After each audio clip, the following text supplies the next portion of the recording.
चले भाई, बहुत मुबारक हो कि पाकिस्तान ने वेस्ट इंडीज को फर्स्ट T20 हरा दिया और at the end of the day बहुत कंफर्टेबली हरा दिया। बड़ी इंपॉर्टेंट बनी है हमारी टीम के लिए, हमारे प्लेयर्स के लिए, क्योंकि बहुत सारे इनएक्सपीरियंस प्लेयर्स हैं, यंग टीम है, ट्रांजिशन फेज चल रहा है, एक्सपेरिमेंट्स हो रहा है, न्यू लीडरशिप है। तो ऐसे में किसी भी टीम के लिए बहुत इंपॉर्टेंट होता है कि अपने प्लेयर्स का कॉन्फिडेंस बढ़ सके, एक अच्छा स्टार्ट मिल सके सीरीज का।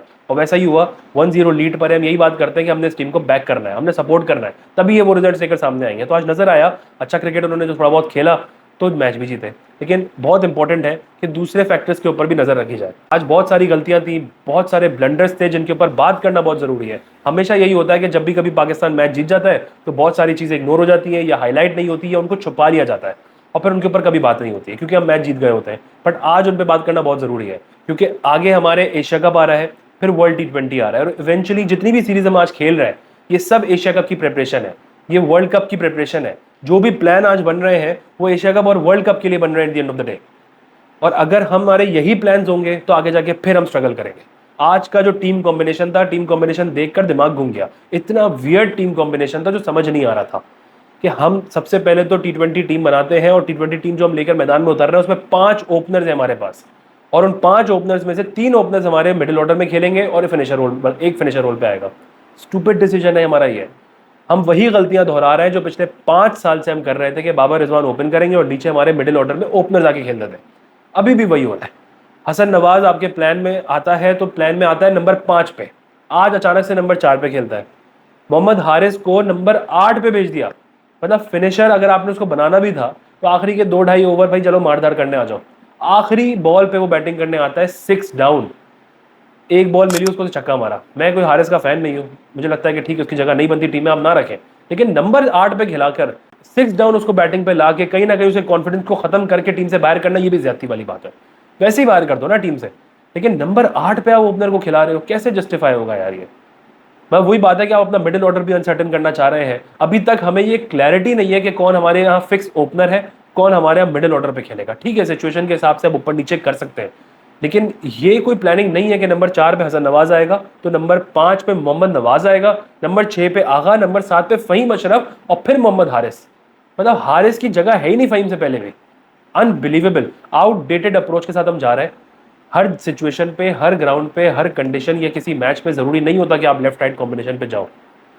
जब आपके ऊपर से कोलैप्स नहीं भी हुआ है तो आपको लेफ्ट राइट कॉम्बिनेशन करके कोई इनिंग्स को बिल्ड नहीं करना है, इनको डेवलप नहीं करना है कि लेफ्ट राइट कॉम्बिनेशन की वजह से नवाज आ रहा है। और अगर आपने लेफ्ट राइट कॉम्बिनेशन पे जाना है तो पहले ये देखना है कि क्या वो लेफ्ट हैंडर या राइट हैंडर केपेबल है, क्या उसको भेजना चाहिए नंबर 5 पे, क्या वो इंपैक्ट क्रिएट कर सकेगा। मोहम्मद नवाज को आप नंबर 5 पे भेज रहे हैं, ये हमारी प्लानिंग चल रही है T20 क्रिकेट की। और फिर वही बात है, जिस तरह हम पिछले टूर्नामेंट्स के अंदर हमने स्ट्रगल किया था, इसी तरह से टीम कॉम्बिनेशन की वजह से हमारी प्रॉपर 11 नहीं बनती थी। ओपनर जो है वो मिडिल ऑर्डर में खेलते थे, मिडिल ऑर्डर वाले प्लेयर जो है वो ओपनर बने हुए थे। फिर हम किसी भी बड़े टूर्नामेंट में जाके स्ट्रगल करते थे। बिल्कुल एग्जैक्ट वही होगा, क्योंकि हम अपने मिडिल ऑर्डर को खुद अनसर्टन बना रहे हैं। हम खुद एक ऐसे प्लेयर को जो पावर प्ले खेलता है उसको हम नंबर 6 पे, नंबर 8 पे भेज रहे हैं। और सलमान अली आगा अगर लेफ्ट राइट कॉम्बिनेशन पे जाना भी था तो भाई नंबर 6 पे भेज देते हारिस को, खुद नीचे हो जाते मजीद, फहीम अशरफ को ना भेजते। और क्या करना है आखिरी की 18 बॉलों पे लेफ्ट राइट कॉम्बिनेशन करके, किसको ट्रिक कर रहे हो भाई। मारधाड़ वाली चीज करनी है, आखिरी में आके फिनिशिंग रोल प्ले करना है तो भेजो हारिस को। अगर 18 में से 10 बॉल भी वो खेल जाए अच्छी अच्छी अपने दिन पे, तो गेम को चेंज कर दे। मतलब बहुत ही वियर्ड टीम सिलेक्शन थी और बहुत बड़ा सवालिया निशान है कि ये हमारी प्लानिंग चल रही है एशिया कप के लिए, और इसी टीम कॉम्बिनेशन की वजह से हम आगे जाके हमारी पूरी टीम टूटी हुई होगी और हमें बाद में प्रॉब्लम होगा कि भाई इन प्लेयर्स को निकाल दो, ऑपरेशन करना है, ये प्लेयर ड्रॉप करो, इस प्लेयर को वापस लेकर आओ, वापस हमने पीछे जाना है उन 2 प्लेयर्स को लेकर आने के लिए। स्टूपिड डिसीजंस हैं और स्टूपिड टीम सिलेक्शंस हैं। आज के मैच में थोड़ी सी बात कर लेते हैं। टॉस हुई, वेस्ट इंडीज ने पहली फील्डिंग की, पाकिस्तान को पहली बैटिंग दी। बहुत ही सरप्राइजिंग डिसीजन था, क्योंकि पिच जो थी वो स्लोअर वन, एक स्लोइश साइड पे थी, और जैसे जैसे गेम को प्रोग्रेस होना था वो मजीद मुश्किल होना था चेस करने के लिए। बिल्कुल वैसा ही हुआ। शुरू में बड़ी स्लो पिच थी, फरहान और साइम ने ऊपर से स्टार्ट दिया। फरहान तो खैर जल्दी आउट हो गए थे, बट साइम अयूब ने आज बहुत मेच्योरिटी के साथ बैटिंग की। देख के अच्छा लगा कि आप एक अपने रिदम में नजर आए। राइट टाइम पे क्लिक करना उनका बहुत जरूरी है, अभी से बड़ा इंपॉर्टेंट है। पिछली सीरीज में हम यही बात कर रहे थे कि साइम को ना अब खुद रिस्पॉन्सिबिलिटी लेनी होगी, खुद स्टेप अप करना होगा, अपनी गलतियों को ठीक करना होगा। कंडीशंस का पता नहीं था फ्लोरिडा में किस तरह की कंडीशंस हो सकती हैं, उन्होंने टाइम लिया। शुरू में slow less than run a ball innings खेली, स्लो स्टार्ट दिया, असेस किया कंडीशंस को, एंड देन इवेंचुअली 150 160 के स्ट्राइक रेट पे जाकर उन्होंने अपनी 50 पूरी की है। 34 बॉल्स 50 उन्होंने बनाए हैं, तो एक बड़ी मैच्योर इनिंग्स थी। और पीसीबी ने जिस तरह से साइम पे इन्वेस्ट किया हम सबको पता है, इस वक्त वो प्रायोरिटी है, बड़ा इंपॉर्टेंट है उसका कंसिस्टेंटली परफॉर्म करना। तो ये बहुत अच्छा लगा देखकर कि सेंसिबल इनिंग्स उसने बिल्ड की है और रन्स बनाए। और जब तक साइम मौजूद था क्रीज पे, 9:30 पौने 10 के रन रेट पे पाकिस्तान खेल रहा था। उसके बाद फिर थोड़ा सा स्लो डाउन हुआ। अगेन फ़खर जमान की एक टिपिकल इनिंग्स थी जो कि उन्होंने 28 बनाए 22-23 बॉलों पे। और अगेन मैं कोई फ़खर जमान का बहुत बड़ा फैन नहीं हूँ, मैंने पहले भी कहा है कि फ़खर जमान ना स्लाइटली ओवर रेटेड क्रिकेटर है व्हेन इट कम्स टू टी20। टी20 के अंदर फ़खर जमान ने अभी तक कोई ऐसा इनिंग्स नहीं खेली है जहां पर लगे यार ये हमें मैच जिता सकता है। वही बात यार, अपने दिन पे आकर वो मैच जिता सकता है भाई, उसके लिए 20 मैच कॉम्प्रोमाइज़ करें, उसके लिए 15 मैचेस कॉम्प्रोमाइज़ करें, इंतजार करते रहे कि वो एक दिन आएगा। अब वो एक दिन कब आएगा पता नहीं, जब डेड रबड़ होगा तब आएगा तो एक अलग बात है। तो फ़खर जमान की ऑनेस्टली जगह नहीं बनती, उसको ज़बरदस्ती नंबर 3 पे एकोमोडेट किया जा रहा है कि भाई हमने फ़खर को खिलाना है। खबरें आ रही थी कि फ़खर जमान को शायद वाइस कैप्टन बनाने की प्लानिंग कर रहा है, ज़बरदस्ती एकोमोडेट कर रहा है फ़खर जमान को, कोई उसकी जगह नहीं बनती है, सॉरी टू से। फरहान साइम आपके फिक्स ओपनर्स होने चाहिए, फ़खर जमान ठीक है आप बैकअप ओपनर रखना चाहते हैं रख लें, बट ज़बरदस्ती नंबर 3 पे नहीं होना चाहिए। उसकी वजह से आपका पूरा टीम कॉम्बिनेशन डिस्ट्रॉय हो रहा है, टूट रही है टीम, और उसका नुकसान हमें एशिया कप और वर्ल्ड कप में देखने को मिलेगा अनफॉर्चुनेटली। फ़खर के स्टैट्स नंबर 3 पे अच्छे नहीं है। फ़खर इस तरह का प्लेयर नहीं है जो हम लोग जो प्लान करते हैं। फ़खर ओडीआई के अंदर आप उसको रख सकते हैं, कोई मसला नहीं, वो टाइम लेके खेलेगा, मैच फिनिश भी कर सकता है, मैच विनिंग परफॉर्मेंस भी दे सकता है, पर टी20 क्रिकेट के अंदर नहीं। आज भी उसने वही टिपिकल इनिंग्स खेली है, 10 में से एक आधी इनिंग्स आती है जो तेज खेलते हैं, या फिर वो जल्दी आउट होगा, और अगर वो टिक जाएगा तो वो इसी तरह की इनिंग्स खेलेगा जिस तरह आज फ़खर जमान ने खेला है। हसन नवाज आए, उन्होंने थोड़ा सा एक ट्राई किया, तेज खेलने की कोशिश की, 17 बॉलों में 14 बना के आउट हो गए।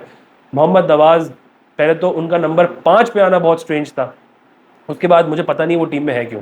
ठीक है उन्होंने आज बॉलिंग अच्छी की है, बट फिर वही बात है कि मैं पिछले 8-9 साल से जो उनको देख रहा हूँ, कभी भी प्रेफर ना करूँ कि नवाज़ हमारा फुल टाइम ऑप्शन होना चाहिए टीम के अंदर, नहीं होना चाहिए। सलमान अली आगा बहुत डिसअपॉइंट कर रहे हैं अपनी बैटिंग से, जिस तरह से वो खेल रहे हैं, नहीं है उनके वो स्पेस के वो जाके नंबर 6 पे आकर खेले। अगर आप नहीं आए ऊपर 1 डाउन 2 डाउन 3 डाउन, तो अब 4 डाउन भी नहीं आना था, 4 डाउन हारिस को भेजना था, आपने आके बॉलें ज़ाया की हैं। क्योंकि सलमान वो प्लेयर है जो 1-2 ओवर लेके 3 ओवर लेके फिर आता है अपने टच के अंदर रन बॉल पे, फिर साथ साथ शॉट्स खेलना शुरू करता है। तो आप एंड में आकर नहीं कर सकते वो गेम, आप एंड में आके नहीं स्ट्राइक कर सकते हो, या हर मैच में आप इस तरह की इनिंग्स नहीं खेल पाओगे कि 20 बॉलों में 40 बना लिया। तो आपको चाहिए होगा कि भाई हारिस जैसा बंदा अगर आप नंबर 8 पे रखा हुआ है आपने, तो भाई उसको पहले भेज दो। यहाँ पे सेल्फलेसनेस दिखानी है अपनी आगा, यहाँ पे नहीं बनना है भाई अब पुराने जैसों का, रिजवान बाबर जैसा नहीं काम करना है। तो बहुत डिसअपॉइंट किया। Faheem Ashraf at number 7 again completely destroy कर रहा है वो एक स्पॉट को जहां उसकी जगह नहीं बनती है, उसको ज़बरदस्ती खिलाया जा रहा है। फ़हीम अशरफ के पास ना बहुत कोई सॉलिड सोर्स है जिसकी वजह से वो टीम में मौजूद है बगैर किसी परफॉर्मेंस के। बॉलिंग पे आते हैं, शाहीन आफरीदी ने बहुत अच्छा स्टार्ट दिया, मतलब 2 ओवर पावर प्ले में कराए, 5 रन दिए, कमाल की बॉलिंग थी, अच्छे रिदम में नजर आए। बट हमारे पास दूसरा बॉलर फिर मिसिंग है, नए बॉल से कराने वाला कोई बॉलर ही नहीं है। ठीक है, शाहीन शाह आफरीदी के साथ हमें फुल टाइम एक बॉलर रखना होगा। हम जानते हैं हारिस रऊफ का मसला क्या है, वो रन्स बहुत लीक करते हैं। ठीक है विकेट टेकर होगा, लेकिन ऑन एवरेज 8 से 10 रन पर ओवर हारिस रऊफ का देना कोई बड़ी बात नहीं है। वो जिस स्पीड से पहली बॉल कराने आते हैं उसी स्पीड से उनको छक्का पड़ता है, उसी स्पीड से वो रन लीक करते हैं। वही हुआ था, 2 ओवर में 17 रन दिए, फिर सेकंड लास्ट ओवर में जहां 54 रन 50 प्लस रन चाहिए थे, वहां पे अगर 30-32 रन चाहिए होते, ये प्रोग्राम बढ़ गया था हमारा, हम ये मैच हार चुके होते अगर हारिस रऊफ या फ़हीम अशरफ के कोई एक आधे ओवर और हमें देने पड़ जाते। फ़हीम अशरफ थर्ड बॉलर हारिस रऊफ के होते हुए नहीं हो सकता। फ़हीम अशरफ आपका कभी भी सेकंड या थर्ड फास्ट बॉलर नहीं है। यहाँ पे हसन अली मौजूद था, और हसन अली किसी भी दिन जो है, अपने बुरे से बुरे दिन में भी फ़हीम अशरफ से बेटर बैट्समैन है, फ़हीम अशरफ से बेटर बॉलर है। अपने बुरे दिन में भी मैं कह रहा हूँ, हालांकि हसन अली का बहुत बड़ा फैन नहीं हूँ, बट जो इंप्रूवमेंट हसन ने दिखाई है इस वक्त जिस फॉर्म में है, he should have been there, उसको खेलना चाहिए था आज का मैच और आगे भी। फ़हीम अशरफ आपका थर्ड बॉलिंग ऑप्शन नहीं हो सकता, वो आपका ऑलराउंडर नहीं हो सकता। वो पूरा पूरा स्पॉट ज़ाया करता है as a bowler, as a batsman, और अब तो कैच भी ड्रॉप कर दिया। फील्डिंग के अंदर भी वो अपनी पोजीशन जो है ना, वो अपनी सिलेक्शन जस्टिफाई नहीं कर पा रहा है। तो फ़हीम अशरफ की जगह क्लियर कट आप हसन अली के साथ जाना चाहिए था। और यहाँ पे सलमान मिर्ज़ा जो एक मिसिंग फैक्टर है, अच्छी फॉर्म में था सलमान मिर्ज़ा, यहाँ होता। देखिए हमें सेकंड न्यू बॉल बॉलर को चाहिए है, क्योंकि शाहीन आफरीदी अगर अच्छा स्टार्ट दे देगा तो दूसरे एंड से प्रेशर रिलीज हो जाएगा, या अगर हमारे पास दूसरे एंड से कोई अच्छा बॉलर नहीं होगा तो शाहीन के ऊपर एडेड प्रेशर आएगा, फिर वो भी स्ट्रगल करेगा। तो प्रॉपर बॉलर्स हमें बहुत ज़रूरी है कि अपनी टीम में रखें, होने के बावजूद नहीं रखते। रन मशीन हारिस रऊफ जो है वो हर मैच खेल रहा होता है, और वो 10-12 रन तो ऐसे ही दे रहे होते हैं मस्ती में। मोहम्मद नवाज ने आज अच्छी बॉलिंग की, एक ओवर में 3 विकेट लिए उन्होंने, और हैट्रिक भी थे। बट अगेन मैंने जैसे पहले कहा, 9-10 साल में नवाज को जितना देखा है, मैं कभी भी प्रेफर नहीं करूंगा लॉन्ग टर्म। मुझे पता है वो बड़े मैचेस के अंदर हमेशा आपको मैच मरवाएगा, वो कभी किसी मैच के अंदर आपको परफॉर्म करके नहीं देगा। कोई मैच विनिंग परफॉर्मेंसेज नवाज की नहीं आएंगी, वो इंडिया के साथ एशिया कप के अलावा कोई ऐसी परफॉर्मेंस और जहन में नहीं आती है। सुफियान मुकीम, गुड टू सी हिम। आज जब टॉस हुई, मैं 4:30 बजे जब उठा, टॉस देखी, स्क्वाड सामने आई, पहले तो आंखों को यकीन नहीं हुआ कि सुफियान मुकीम खेल रहे हैं। पहले तो वही चीज़ नाकाबिल यकीन थी कि सुफियान मुकीम को 11 में चांस मिल गया। मैं बार बार रिफ्रेश करता रहा कि वाकई सुफियान मुकीम खेल भी रही है ऐसे ही। खैर वो आया, फिर एक दफ़ा छा गया, 4 ओवर का स्पेल कराया, बहुत अच्छी बॉलिंग की, ज़बरदस्त बोल्ड भी किया। सुफियान मुकीम को जितने भी मौके मिलते हैं, जितने भी चांस मिले, वो उसमें परफॉर्म करता है, पाकिस्तान के लिए परफॉर्म करता है। डिस्पाइट जो भी कंडीशंस हो, अपनी स्किल के थ्रू वो अगले को नचा रहा होता है, अगले को डांस करा रहा होता है पिच के ऊपर। तो सुफियान मुकीम को देख के बहुत अच्छा लगा। वो हमारा फुल टाइम जो है ना 11 के अंदर बनता है हर कंडीशन में। जिस तरह हमारे पास अजमल हुआ करता था, एक फुल टाइम आपके पास स्पिनर होना चाहिए, रेगुलर स्पिनर होना चाहिए, मिस्ट्री स्पिनर हो, रेगुलर स्पिनर हो, वो आपके पास होने चाहिए है, क्योंकि वो ही विकेट टेकिंग ऑप्शन होता है, वही आपको मैच एकदम से पलट के दे देता है मिडिल ओवर्स के अंदर। तो सुफियान मुकीम को देख के अच्छा लगा, और फिर उन्होंने परफॉर्म किया, और खुशी की बात थी। आई होप कि उनको दोनों मैचेस इसी तरह मिलते रहे, और सुफियान मुकीम को ये फुल टाइम 11 के अंदर टीम में रहना चाहिए। एनीवेज, बहुत मुबारक हो कि पाकिस्तान ने एक अच्छा स्टार्ट दिया है, बट ये बहुत बड़ा ब्लंडर है जो आज हुआ है। अब ये माइक हैसन कर रहे हैं, सलमान अली आगा कर रहे हैं, लेफ्ट राइट कॉम्बिनेशन की अप्रोच के साथ जाना इस वक्त T20 क्रिकेट में हर वक्त ज़रूरी नहीं होता है। ऊपर से कोलैप्स नहीं हुआ, एक अच्छा टीम कॉम्बिनेशन बना लो, फाइनल कर लो। ये 2 ओपनर्स हमारे होंगे, इनमें से कोई एक आधा अगर परफॉर्मेंस नहीं दे रहा होगा तो हमने ओपनर से ही रिप्लेस करना है भाई। लाइक फॉर लाइक रिप्लेसमेंट होती है। ये थोड़ी होता है कि भाई अपना शफल करना है, फ्लेक्सिबल होना है, तो नंबर 4 वाले को नंबर 8 पे भेज दो या नंबर 7 पे भेज दो। ये नहीं होता है। Like bye like four like होता है कि ठीक है यार, नंबर 4 पे हमने कुछ ट्राई करना है, चेंज करना है, तो वैसा ही प्लेयर, उसी टाइप का प्लेयर वहां पर लेकर आओ उस दूसरे की जगह। जबरदस्ती किसी प्लेयर को खिलाने के लिए ओपनर को नंबर 3 को नंबर 4 इस तरह से नीचे करने से सिर्फ अपनी टीम डिस्ट्रॉय होगी, अपनी टीम का नुकसान होगा और कुछ नहीं होगा। तो इन ब्लंडर्स को अभी राइट टाइम पे ठीक करना बहुत जरूरी है। मैच जीतने पे इन चीजों को इग्नोर करना, विनिंग कॉम्बिनेशन के साथ जाना और सेम टीम कॉम्बिनेशन को सेकंड T20 में लेके जाना ठीक नहीं होगा, लॉन्ग टर्म ठीक नहीं होगा। जब हम एशिया कप और वर्ल्ड कप, जो कि असल असाइनमेंट है पाकिस्तान टीम के लिए, बड़ा इंपॉर्टेंट है, उसके लिए ठीक नहीं होगा।